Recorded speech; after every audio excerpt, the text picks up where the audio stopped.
Thank you very much, Rabbi Shapiro, which to me was the most inspiring drasha.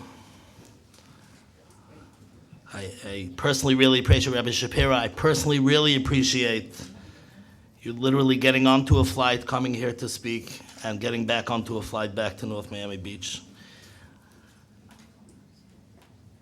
And more importantly, for sharing your own personal story with us. I think it meant a lot to all of us around this room. Before I introduce Dr. Pelcovitz, our next speaker, I just wanted to mention that many of you may have been wondering on the flyer and the invitation to this event that some of you may have gotten in the email 10 times on every list that existed. It mentioned the evening under the stars, but it was kind of sunny outside most of the evening. After the program ends down here, you're all invited back outside for a lavish dessert. And now that we maybe have a little bit more to talk about, please feel free to join us right back out in the back with Under the Stars, God willing, without any rain. Once again, and I say it once again because I have had this opportunity before, it's an honor and a privilege and a humbling experience to stand here and introduce Dr. Pelcovitz. Dr. Pelcovitz has been part of the Chai Lifeline family longer than I have been. And when I was young, I used to ask him ridiculous questions because I was young. And now that I got older, I don't think much has changed. He really has taught me a lot and how to understand people and never makes it seem too complicated, which is amazing because everybody seems to want to talk to him, even if they just get 2 minutes. So it's really a privilege to have Dr. Pelcovitz here with us tonight so he can share his words of wisdom with us. Without further ado, I introduce Dr. David Pelcovitz.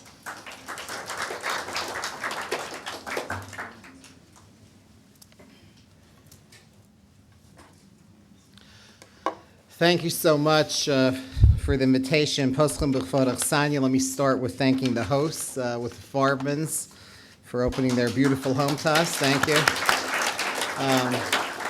Is Zahava here? Zahava, I won't embarrass you too much other than to say that we go way back.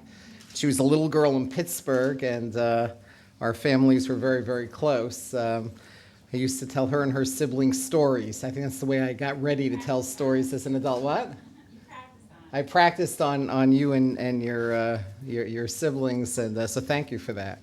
And thank you to all the organizers. This was a tremendous amount of work, and I can't think of a more worthy cause than this next frontier in terms of reaching out to this group. Nothing's more important than this kind of cause. And Chai Lifeline always does it.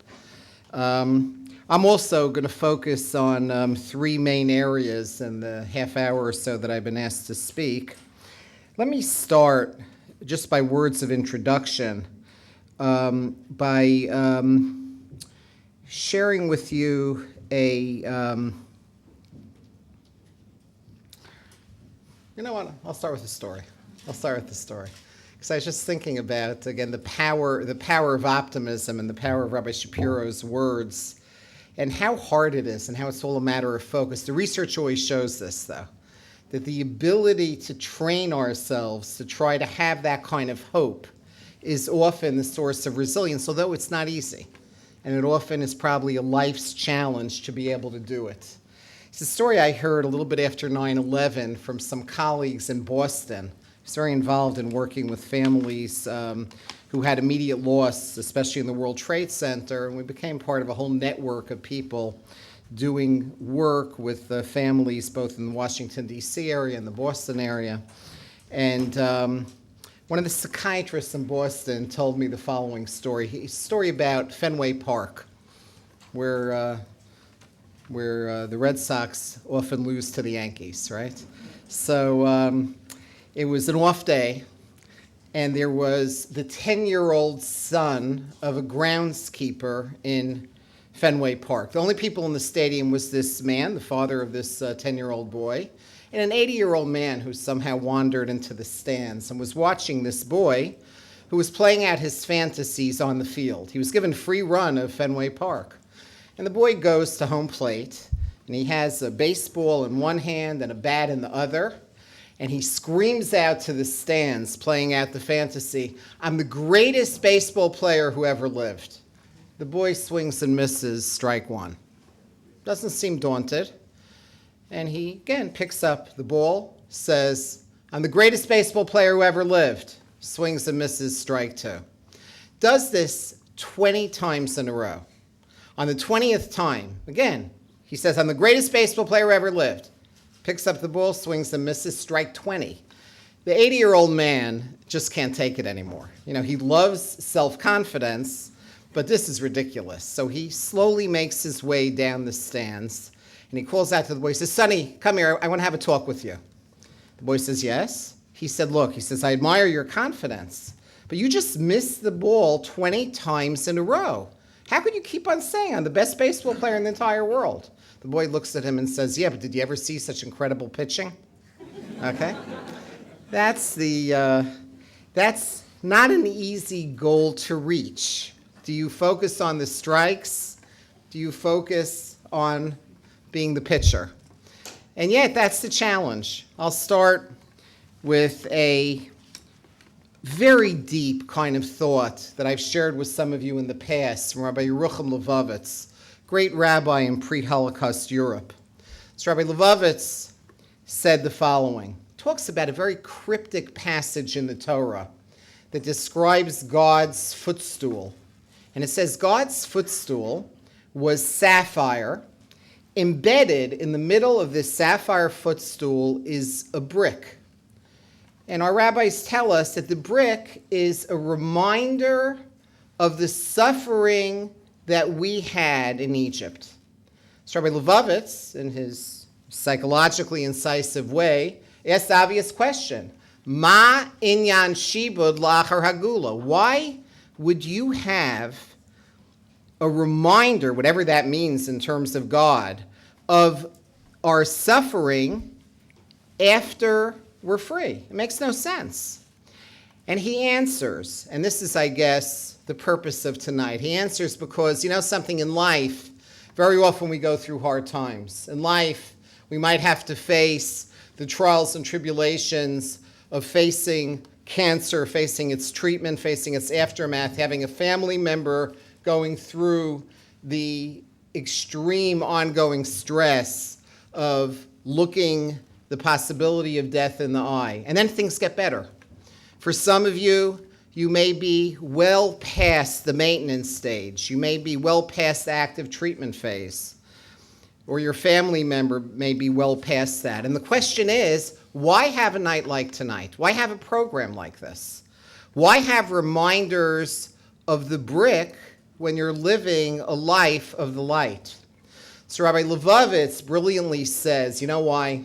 He says, because that's exactly the point. The point is that we have to integrate the lesson of the brick into the light. That one of our missions in life is when we go through very tough times. And we may want to put it past us. But you know what? We can't. Because part of who we are comes from the lessons of the brick. Part of who we are comes from what we learned about ourselves and our families and our priorities. That we have to remember, even when it's a distant memory that maybe we prefer to forget. And that's part of what this is about. It's about that wisdom, the wisdom that Rabbi Levovitz shared just before the horrors of the Holocaust descended on his yeshiva and on his community. Let me switch channels, as I often do, and talk to you about a little bit of psychology. Again, something I've shared before with some of you. I've done work with, I was very privileged to do some work with one of the leading trauma experts probably in the world. He's a professor of psychiatry at Harvard, now at Boston University, and he's a little bit of a nut when it comes to being obsessed with trauma and trying to understand the tough times in life. His name is Dr. Bessel van der Kolk. He's brilliant, and a pleasure to have collaborated with on some research and articles that we've written. And one day, as we were collaborating on an article, comes running into my office. He says, you got to see this. And he has a picture of the brain, of fMRI, of one of his patients when he's reliving the worst moment of his life. Now, you ever wonder, what does the brain look like when it's reliving the worst moment of its life?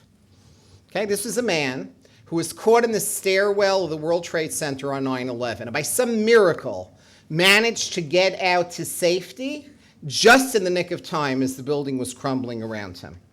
And how he avoided the debris, I don't know, but he managed to survive. And he was seeing Dr. van der Kolk to help with the post-traumatic reaction. And he shows me the picture, and I was amazed, because you know what the brain looks like when it's having a flashback to its most horrific moment?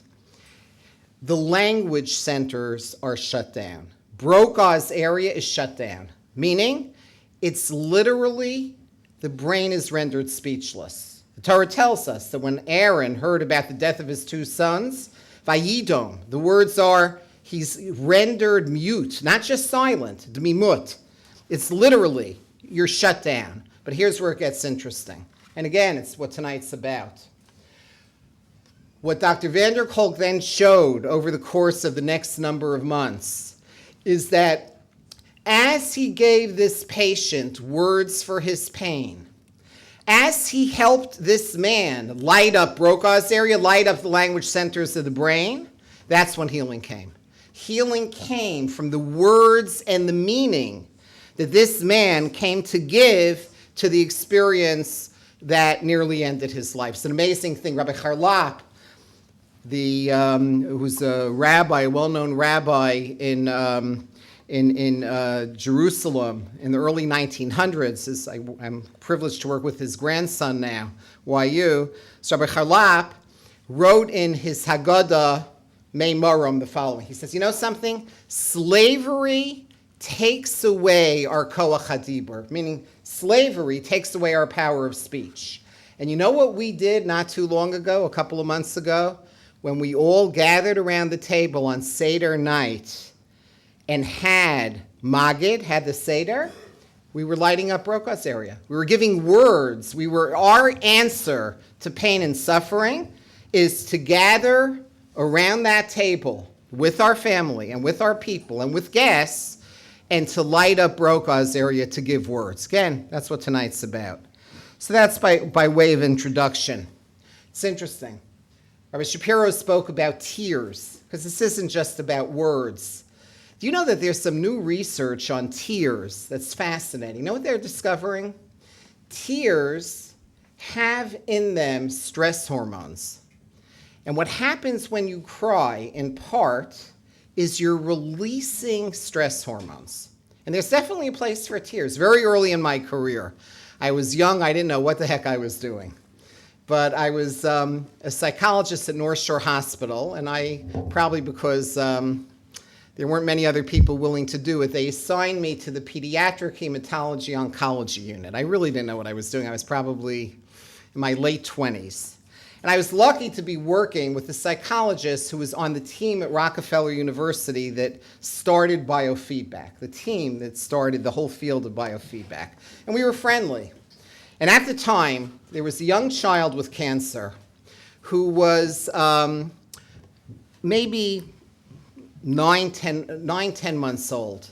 And her tears and her crying at any kind of painful procedure was literally burning out the team, the oncologists, the nurse clinicians, the parents, of course. And they turned to me, they said, can you help us with this? You know, what did I know?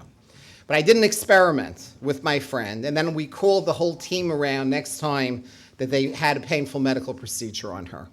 We hooked her up to biofeedback equipment, and we were able to show the more she cried, the more her blood pressure went down, the more her pulse rate went down, the more every single biologic correlate of stress showed calming. The tears were literally calming her and making her feel better. She couldn't talk. She was only a little infant. But from that point on, every time her parents heard her cry or the doctors heard her cry, they said, Baruch Hashem, thank God. It's a whole paradigm shift. A whole paradigm shift. So take-home message number one, by way of introduction, is the answer to the question of why. Why are we here tonight? Why are we beaming this over the internet? Why not just put this behind you? Why not get over it? And the answer is, as you all know far better than I do, is because we have to honor the brick with the light, integrate the lessons of the brick with the light, and we have to, on top of that, light up the language centers of our brain, and it's a life's work to give meaning to the experiences that you've all had, be it directly or as a family member. So that's part one, and I'll just end it with one more research study, because it's one that had real impact on me. I met the research team that did it. It was a group that after the Yom Kippur War, they followed a group of children whose fathers were killed in the Yom Kippur War, right? That was in the early 70s. And they followed these orphans into adulthood. And they looked at what predicted resilience in these kids. What predicted resilience? Turned out it was fascinating. When their mothers, even if they remarried, allowed the children to continue to be sad about their lost father, when they modeled being sad about the lost father and gave them words for their pain and allowed them to integrate it into the new lives with their new stepfather, those kids did better than any other subgroup. Again, we have to integrate the lessons of the brick with the lessons of the light. Extremely, extremely important. 3 ingredients I want to focus on. Oh, okay. I have to be, where's our timekeepers? What time do I need to be finished by? We'll play it by ear. Okay. Okay, here's ingredient number 1, psychoeducation. And this is something that in the beautiful materials prepared by Cheryl got me really thinking in terms of some of the challenges that everybody faces at the beginning and could hit you like a ton of bricks if you're not ready for it, which is the initial stress of reentry. And it may go on for a very long time. I was speaking to many of you before we started the program tonight, and some people had seen me, met me first 20 years ago at the first Chai Lifeline retreat. And they're still struggling with the impact of what was happening 2 decades ago. And that's totally normal. It's totally fine. It's a lifelong challenge very often. Okay? And you have to give yourself permission for that. And the first point I want to talk about is psychoeducation. What is psychoeducation about? Here's the power of psychoeducation. The analogy often given in the field is imagine 2 families who have a child with chickenpox. And I know chickenpox has a whole different meaning when you have a child with cancer, okay? But you have 2 families of children with chickenpox, okay? And one family, it's their 4th child. The older 3 had chickenpox, and their next door neighbor and best friend is a pediatrician, okay? Think about the stress for that family when their 4th child has chickenpox. Then, think about the stress for a family whose child is an only child, is diagnosed with the same level of severity of chickenpox, exactly the same level of severity. They're living in a rural area, no easy access to medical care. They have no idea what's going on. They never saw chickenpox before. Same stimulus. Case 1, sort of a pain, but no big deal. You know, you've been there, you've done that, you know exactly the course. Case 2, it's terrifying. Do I let my child scratch? Do I not let her scratch? Will she be permanently disfigured by what's happening now? Will she recover? Will she survive? Same stimulus, different response. Difference between case 1 and case 2 is one thing, knowledge. It's knowledge. And that's part of what this wonderful new initiative is about. It's the knowledge, just knowing, here's what other people have gone through when they've experienced the stress of going off active treatment and in the years beyond. The feeling of being given permission to feel what they're feeling. The permission of comparing notes together, which is the most important kind of part of all of this. And there are triggers. We all know there are triggers. Somebody once told me who was well past the active treatment, she says, you know, when you had cancer, a cold is never just a cold afterwards. You always wonder, is this really just a cold? Is this really just the flu, or is it a relapse? Is this symptom really nothing to be worried about. You just don't feel the same way. And anything could be a trigger. It could be the time of year when you first had the diagnosis. It could be the weather on the day that you had your diagnosis, or different kinds of treatment. It could be smells that are extremely powerful because of the power of the olfactory sense, the power of smell, which I'd love to go off on from a Jewish standpoint, but I won't. But there's many, many triggers. And I'm going to just give you simple set of recommendations on handling the triggers in terms of this first of the 3 ingredients. 3 P's, okay? The 3 P's are, number 1, permission. Give yourself permission as you're going into something that will be a trigger for you, because you know it's going to be a trigger, and sometimes it takes you by surprise, but you develop patterns. It'll give you a sense of control. Give yourself permission.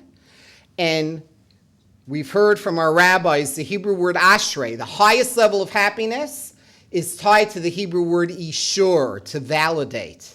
Because there's nothing as happy making as to feel that somebody gets you. It's to feel that somebody understands you. And to give yourself permission, to give yourself that ishur, the Hebrew word for to license and to validate, allow it. Permission is number 1. Number 2 is to predict. Anytime you go from passive to active, and you're able to predict something before it happens, even though it still may hit you like a ton of bricks, the power of going from passive to active makes all the difference in the world.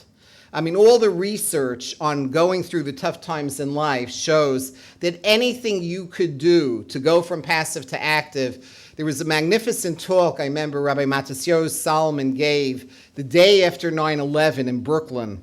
And he said the following. He talked about this very strange kind of analogy the Torah has in talking about the Jews in times of danger, comparing them to eagles. So our rabbis ask, why eagles? Of all the animals in the world, why an eagle? So they answer that an eagle flies higher than any other bird. So when a baby eagle's in danger, unlike any other bird, baby's in danger, mother swoops down, baby's in a passive position as the mother saves the baby. When an eagle's in danger, the mother swoops down, hovers over the nest, the baby eagle has to jump on her back as she flies to safety.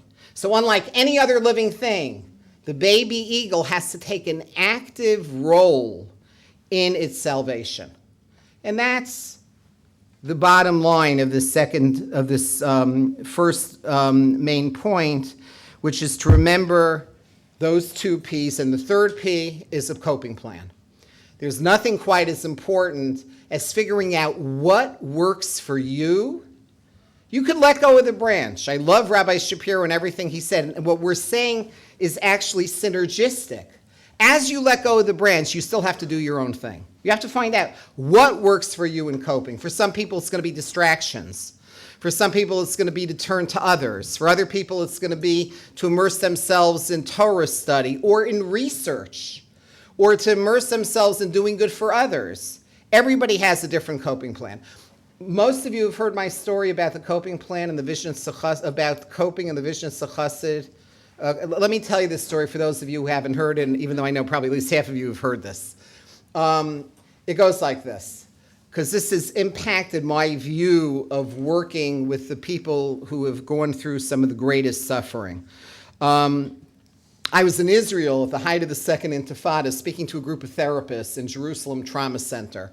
And as I was talking, the word came in that there was a bombing of the Frank Sinatra cafeteria in Hebrew University. 9 people were killed, 7 of them Americans. Immediately, the room I was speaking to, there were about 40 therapists, emptied. And there were only 2 people left, me and the assistant director of the center, because everybody else ran out. And the director of the center, Dr. Brahms, said, we just got word after everybody left that a counselor in one of the camps, summer camps in the middle of the country, was killed in this piguap, killed in this bombing. Can you go there, spend the day with the kids, tell them that their beloved counselor was killed, and spend the day with them, do your thing with them. So I rush into the car with my colleague. We go to the middle of the country, and we expect to take over. We're the trauma people, it's what we do. But not in Israel. In Israel, they're certainly not going to accept some American psychologist at all. They immediately put me in the corner, the director of the camp, right? You could relate to this, right? They put me in the corner. They put my colleague in the corner. They said, sit. And the director of the camp gets up, tells the kids the horrible news, and says, we have 5 coping rooms. One room is a room where you write letters to the parents of your counselor about what a wonderful woman she was. Next room, express yourself musically. We have musical instruments. Next room is art. Express yourselves artistically. The next room is the tefillah room, pray. The next room was the talking room for us. So you had writing, talking, davening, art, and music. And the kids were told you could go from room to room throughout the day, but not a single kid switched. The writers wrote, and the music kids did music. The kids who spoke, 20% of the kids, spent the whole day talking to us. It was an unbelievable day. None of the kids chose prayer. That's the whole other talk why teenagers didn't choose prayer. Actually, a fascinating talk behind that, but I'm going to control myself. And I was very taken by the lesson of the multiplicity of coping. I come back to America the next week. It was the first anniversary of 9/11, if I remember correctly. And I was giving a talk to commemorate the first anniversary. And a woman comes to me in the audience afterwards, a woman from this neighborhood, and she tells me the following story. She says that her father was a Vishnitz chassid who was a bunkmate of Elie Wiesel in the concentration camps. There's that famous picture of Professor Wiesel looking out as an adolescent out of his bunk, looking like a skeleton, and right next to him is her father. Okay? She said she went to hear Dr. Wiesel speak the week before in Manhattan. And her father says, oh, you're going to hear Elie speak. I don't know if he remembers me, but in case he does, give him regards. So she waits online after Elie Wiesel's talks. And she says, my father, who's still alive, wants to give regards. He doubts that you remember him, but his name is so-and-so. Immediately, tears come to Elie Wiesel's eyes. He says, do I remember him? He never told you the only reason I've ever accomplished anything in this life, the only reason I'm here is because of him. And he tells the following unbelievable story. There was a day that was horrible even by concentration camp standards. They were being starved. They were beyond endurance. It was freezing. They were just giving up. And a group of Russian prisoners of war got a hold of some rat poison. And they figured, you know what? We are going to take this rat poison. We're going to take matters into our own hands. The Russians go online, each one taking a dose of the rat poison and laying down to end their lives. Adolescence is a time that, unfortunately, suicide is extremely contagious. Elie Wiesel and all of his friends look at each other and say, you know what? They're going to kill us anyway. Let's take matters into our own hands. And they go on the line behind the Russians. And Professor Wiesel said, you know what? I fully intended to make that my last day on this earth. He said, except for your father. Your father, the chassid, retained his faith even there. He went off to the side of the line and started to sing the ancient Vishnitza Nigun, the ancient Vishnitza tune for Ani Mamin Be'emunah Shlema B'Vias HaMashiach. I believe in ultimate redemption. And his song broke our suicidal spell. One by one, we left the line. One by one, we surrounded your father and joined him in singing the Ani Mamin. Power of music. The multiplicity of coping styles. And that's this main take-home message. The main take-home message is, don't let anybody tell you how to cope. Some of you are going to be talkers. And some of you are going to be group joiners. Some of you are going to get very active in this wonderful new program. And some of you are going to throw yourselves maybe into other ways of coping. It may work for you to cope more by focusing on helping others in some other area. You have to decide what coping mechanism works best for you. It's usually not one, it's usually a bunch. And you build up your toolbox that works for you, and you figure out how to help a family member who's at your side in doing that. And that leads me to the second main ingredient, which is one of the similar ingredients to Rabbi Shapiro, which is the ingredient of connection. You know, there's been some new research that's come out on resilience. It's a whole field called positive psychology. It's an area that I'm fascinated by.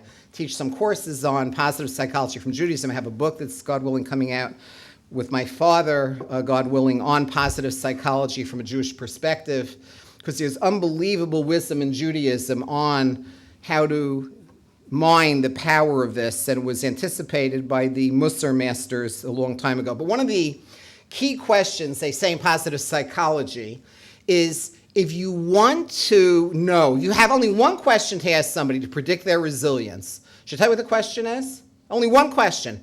Ask them the following question.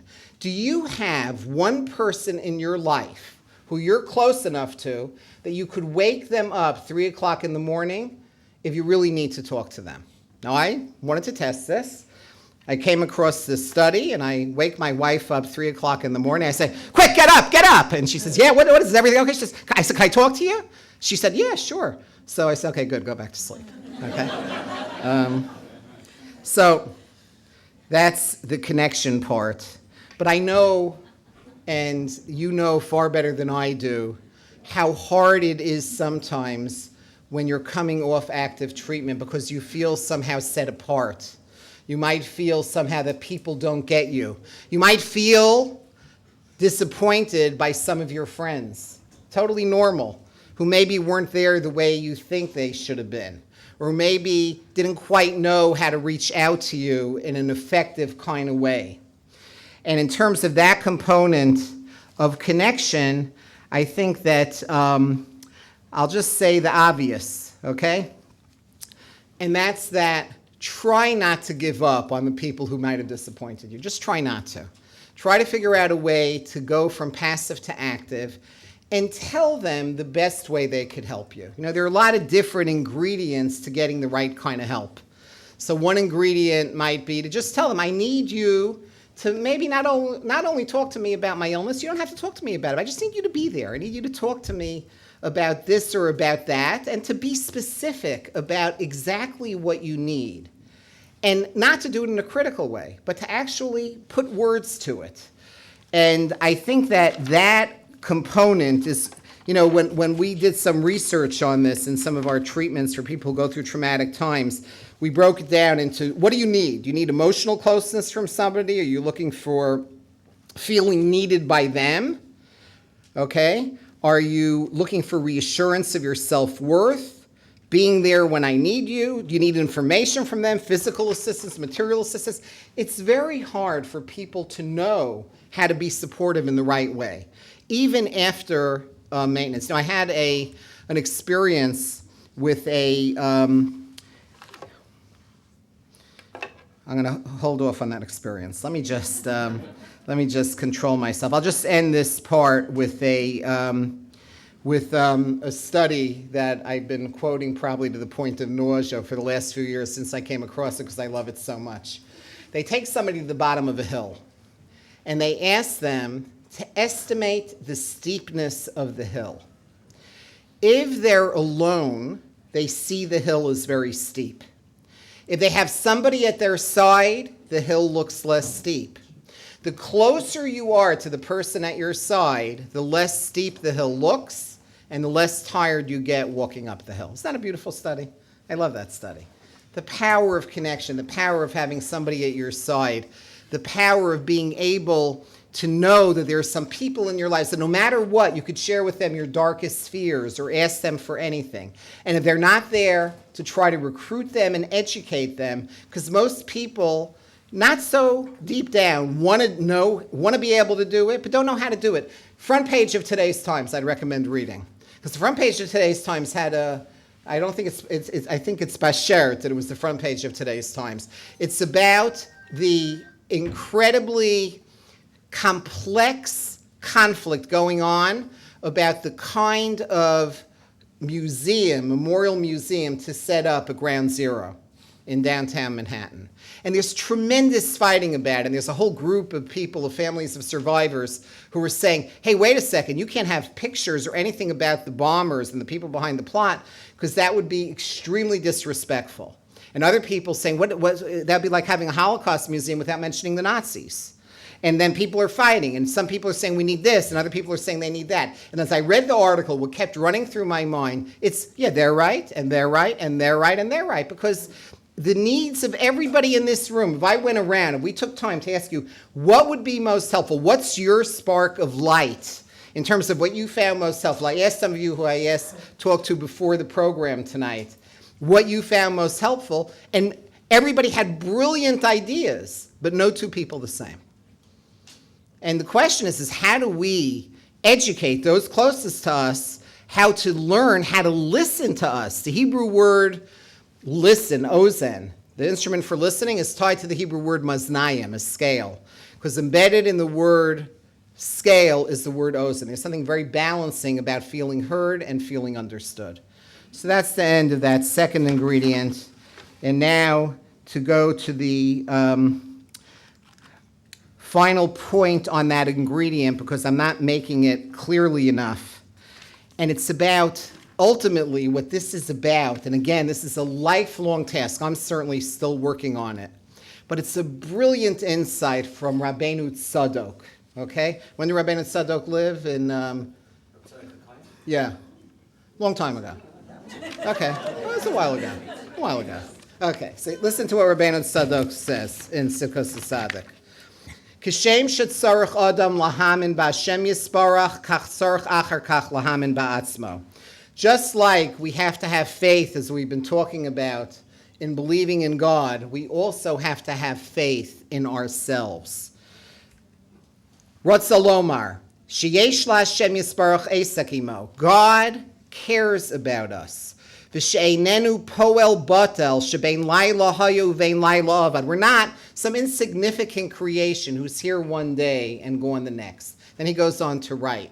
One of the first prayers that we teach our children as they're growing up is when you open your eyes, you say, Modani lefanecha mel chai v'kayam. Thank you, God, for giving me life this morning. And then we end it by saying, Rabba emunasecha. Here's what he says. Anachnu modum lakadosh baruch hu. In this prayer, you know what we're thanking God for? Every morning, al kach rabba emunasecha shehu mamin banu. We're thanking God for God believing in us. Isn't that a beautiful thought? And that's tied to all the ingredients that Rabbi Shapiro was talking about and all the ingredients that I've been talking about, is to develop that sense of self, that sense that you're entitled, you matter. You matter, and you're entitled to your voice, and you're entitled to reach out to others for help. Even though you may have felt that you depleted the support with your years or months of dependence during your active illness, you know what? It's always going to be a two-way street. And you have every right to continue to be assertive about how to find the right kind of connection and the right kind of information and the right kind of validation. And the final point, and with this I'll end, is the point on cognitive, sort of how do you view this in terms of a general world's view? Some of you may have heard Rabbi Howard, a Chai Lifeline retreat a couple of years ago, talk about one change in words. This is Rabbi Howard from Baltimore, who's gave a talk that I know many people found extremely helpful. And it was helpful because of one word. When you hear this word, it helped me a lot to hear this word. Actually, I broke my arm not too long ago. As I was lying in intense pain, this word came to mind because it's about how you view the stresses in life. Okay, that's on a much lighter scale. But listen to what he said. He talks about, and think about this metaphorically, famous story of the Akedah, right? So we're talking about Abraham on the day that he's supposed to sacrifice his son, and there's a ram playing around, sort of like rambling around. We're told by Jewish sources that ram was created at the beginning, at the dawn of time for this purpose. And it gets stuck in the bramble. It gets stuck in the branches. Rabbi Howard said, imagine you're looking down at this ram at this fateful moment. Okay? He says there are two ways of seeing the ram. Either you could see the ram as being stuck, or you could see the ram as being positioned. It's that shift in words that almost everybody at the retreat found to be transformative. Because you know what? We have a choice in life. Our rabbis have said it in a somewhat different way. Yiyud or gorol. You could see this as your destiny, or you could see it as chance. You're a log floating on the river at the mercy of the current. Are you stuck? Are you positioned? Are you in a place that it's all purposeless and random?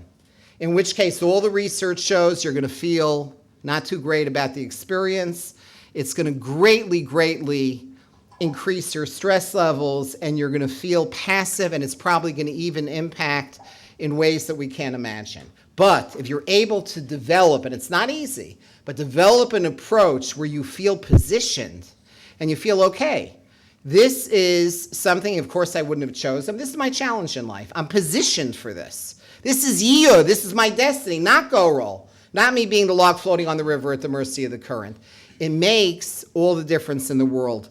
You know, there's a magnificent sentence, to me one of the most beautiful sentences in the Hebrew language that the Medrash Tehillim tells us, or Rabbeinu Yonah brings down. And you've heard it before, some of you, but I'll say it because it's something that you should probably commit to memory. Ilu nafalti lo kamti, ilu yashafti bachoshech lo haya arli. If I never fell down, I never would have gotten up. If I never sat in the darkness, I never would have experienced light. And that's what I see in the years I've been working with people who have faced various kinds of chronic illnesses, various kinds of cancer treatments, and various kinds of prognosis, different kinds of prognostic pictures. What I find is there's a deeper internal life in everybody in this room, be you directly a cancer survivor, be you just coming out of treatment, or be you a family member who've been through that. There's a depth of understanding about what's important. You've sat in the darkness so you could appreciate the light. You know the brick so you could appreciate the sapphire. And I'm going to end with a final story, or not. Timekeeper people? One last story, or should I just call it a day? One more story, okay. So here we go. People on the internet, feel free to click me off. I'll never know, but I will get a list. I'm going to get a list emailed. Okay. It's a story about gratitude, because it's interesting. You know what the number one emotion was in downtown Manhattan in the months after 9/11? Gratitude. Many of you, I'm sure, have experienced overwhelming gratitude in the early periods of your diagnosis and treatment. Isn't that true? It's an amazing thing. But then the question is, how do you keep it going? How do you keep it going? Because the normal course of life is habituation. We planned that. It was like unbelievable. That's a symbol. It's an audiovisual thing, okay? And what that's about is it's symbolic, because it fell down, but now we're going to pick it up later, okay? Okay. Well, thank you. That was excellent. Thank you. Okay. We're going to have a whole ceremony. Anybody who wants to? Okay. Okay. So here's my concluding story. And frankly, any one of you could give me a dozen stories that are better than this, but this is a personal story about the power of gratitude. There was a group of Satmar Hasidim who were inviting me to be a guest of theirs at a weekend retreat that they were having to provide support to families of children with severe developmental disabilities, severely impaired kids. These are kids with, really extremely extreme physical and cognitive limitations, and I just didn't want to go. Maybe it was a little bit of prejudice. It was like I was worried, look, I'm a modern guy. How will Shabbos be with me, with a group of Hasidim who I think would probably just not feel comfortable with me? And it wasn't, they were persistent. They called me, I'd say, every 3 to 4 months for 5 years. And they finally wore me down. And I finally said yes. And of course, it was probably the most meaningful Shabbos of the last number of years for me and my wife. We had an unbelievable Shabbos. It was unbelievable, which is usually what happens. It's true, they saw me as a little different. One of them referred to me as Chasidei Umos Ha'olam.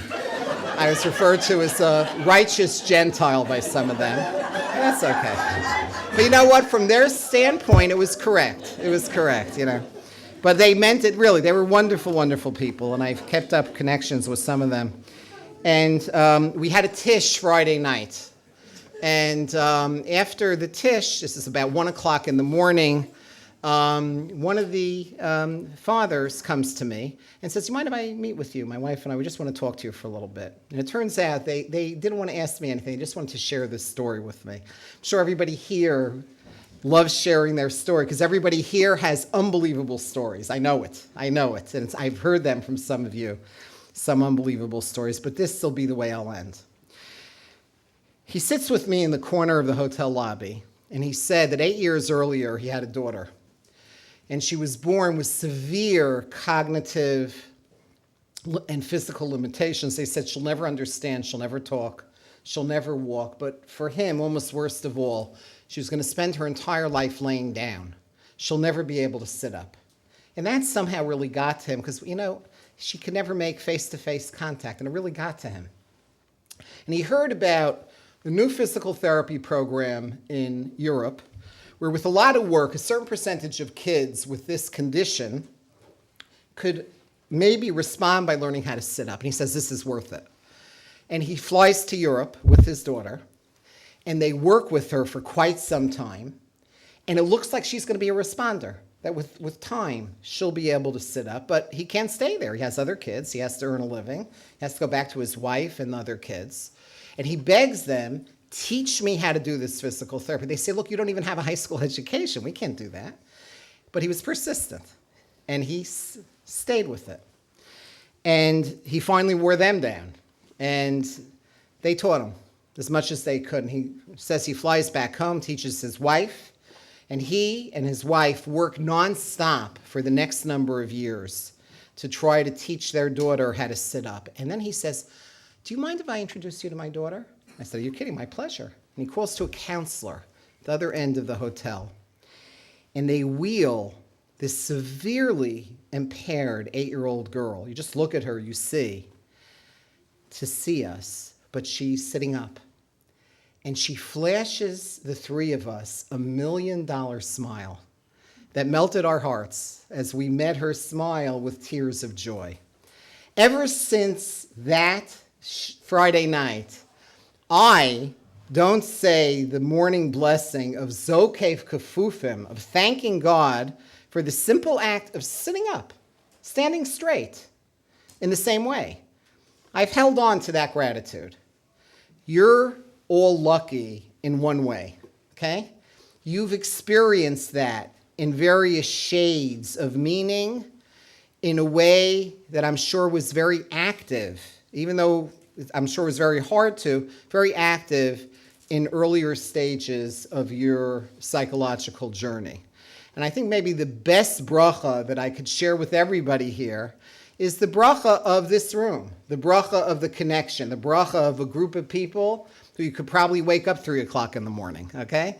A bracha of the connection, of the meaning, of feeling positioned, and the bracha of having gratitude for together being able to offer each other the support that will bring you to the place of really integrating the lesson of the brick with the lesson of the light. Thank you.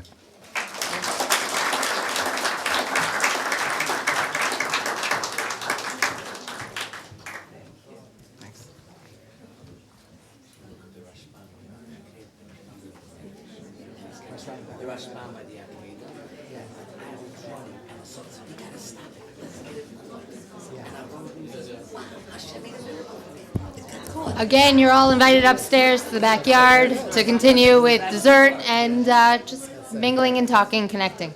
Okay. Thank you very much. Thank you. You did great. I